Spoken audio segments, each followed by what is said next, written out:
सुप्रभात देवियों और सज्जनों, मैं कर्नल सोफिया कुरैशी और मेरे साथ विंग कमांडर व्योमिका सिंह आज आपको 6 से 7 मई 2025 की रात 1:05 से 1:30 बजे के बीच भारतीय सशस्त्र बलों द्वारा अंजाम दिए गए ऑपरेशन सिंदूर के बारे में जानकारी देंगे।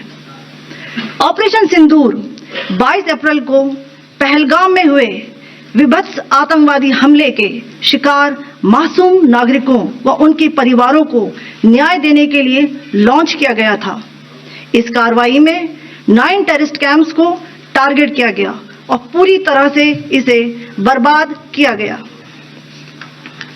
पाकिस्तान में पिछले 3 दशकों से टेरर इंफ्रास्ट्रक्चर का निर्माण हो रहा है। इसमें recruitment, indoctrination centres, training areas व लॉन्च पैड शामिल थे, जो पाकिस्तान और पाक अधिकृत जम्मू कश्मीर POJK दोनों में फैले हैं। Operation Sindoor was launched by Indian Armed Forces to deliver justice to the victims of Pahalgam terror attack and their families. 9 terrorist camps were targeted and successfully destroyed. Over the last 3 decades, Pakistan has systematically built terror infrastructure. It is a complex web of recruitment and indoctrination centers, training areas for initial and refresher courses, and launch pads for handlers. These camps are located both in Pakistan as well as Pakistan-occupied Jammu and Kashmir areas. Some of the well-known training camps are located, as you can see on the screen.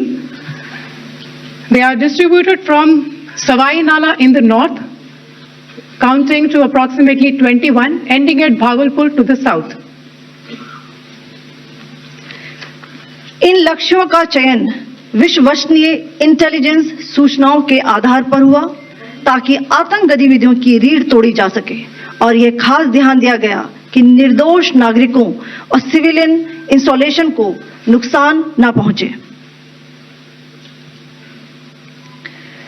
The selection of these targets for Operation Sindoor was based on credible intelligence inputs and role of these facilities in perpetrating the terror activities. The locations were so selected to avoid damage to civilian infrastructures and loss of any civilian lives. This was done with due diligence, and the camps selected for targeting and their engagement will now be shown to you one by one. POJK के target आपको बताना चाहूंगी। सबसे पहले सवाई नाला camp Muzaffarabad, जो कि POJK के लाइन ऑफ कंट्रोल से 30 किलोमीटर दूर है। यह एक लश्कर-ए तौयबा का ट्रेनिंग सेंटर था। 20 अक्टूबर 2024 सोनमर्ग, 24 अक्टूबर 24 गुलमर्ग, 22 अप्रैल 2025 पहलगाम, इन हमलों के आतंकियों ने यहीं से प्रशिक्षण लिया था। सैयदना बिलाल कैंप मुजफ्फराबाद, यह एक जैश-ए मोहम्मद का स्टेजिंग एरिया है। यह हथियार, विस्फोटक और जंगल सर्वाइवल ट्रेनिंग का केंद्र भी था। गुलपुर कैंप कोटली, यह LOC से 30 किलोमीटर दूर था। लश्कर-ए तौयबा का बेस था, जो रजौरी, पुंछ में सक्रिय था।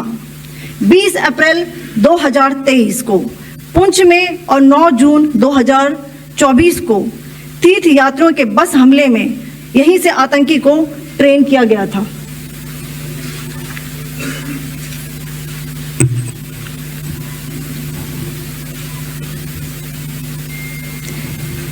बरनाला कैंप बिम्बर, यह LOC से 9 किलोमीटर दूर है। यहाँ पर हथियार, हैंडलिंग, IED व जंगल सर्वाइवल का प्रशिक्षण केंद्र था। अब्बास कैंप कोटली,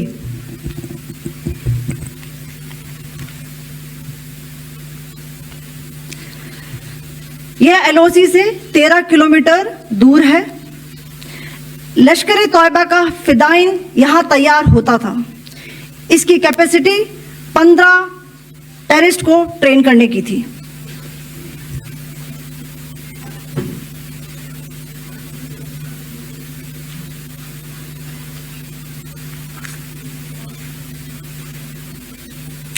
अब मैं पाकिस्तान के अंदर के टारगेट से अवगत कराना चाहूंगी। पहला, सर्जिकल कैंप सियालकोट। यह अंतर्राष्ट्रीय सीमा से 6 किलोमीटर की दूरी पर है, साबा कठुआ के सामने।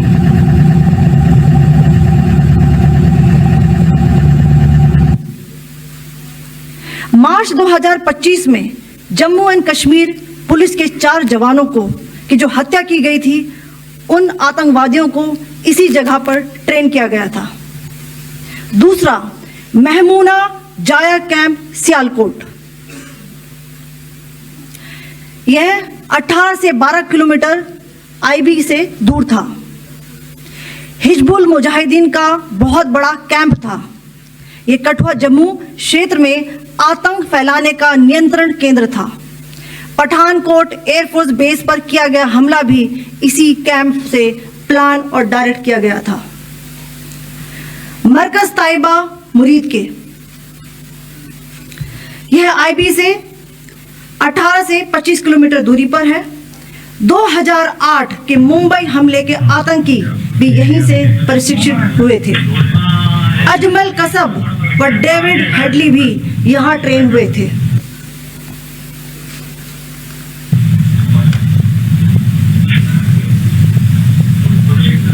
आगे दूसरा आया।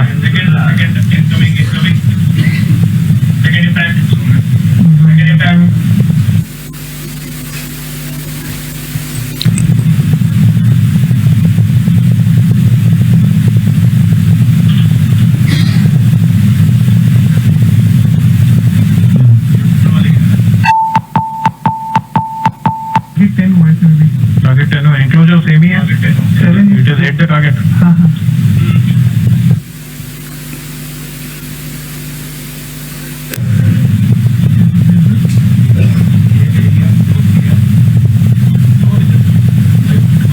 तीसरा आ गया सर। ओके, देखो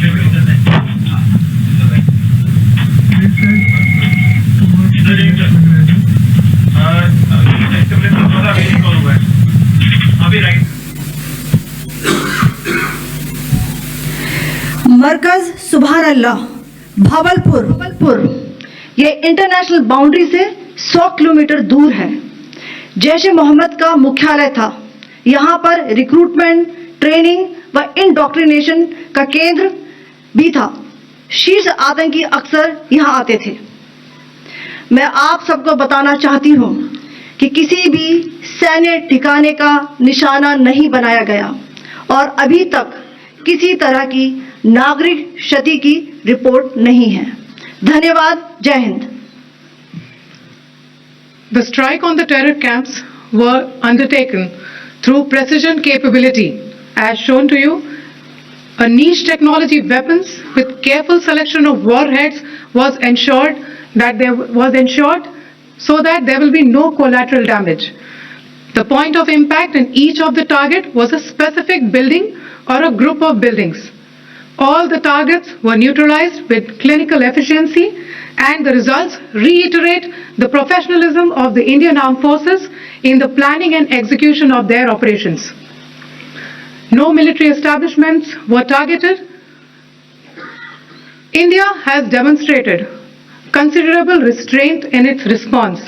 However, it must be said that the Indian Armed Forces are fully prepared to respond to Pakistani misadventures, if any, that will escalate the situation. Jai Hind, and thank you very much.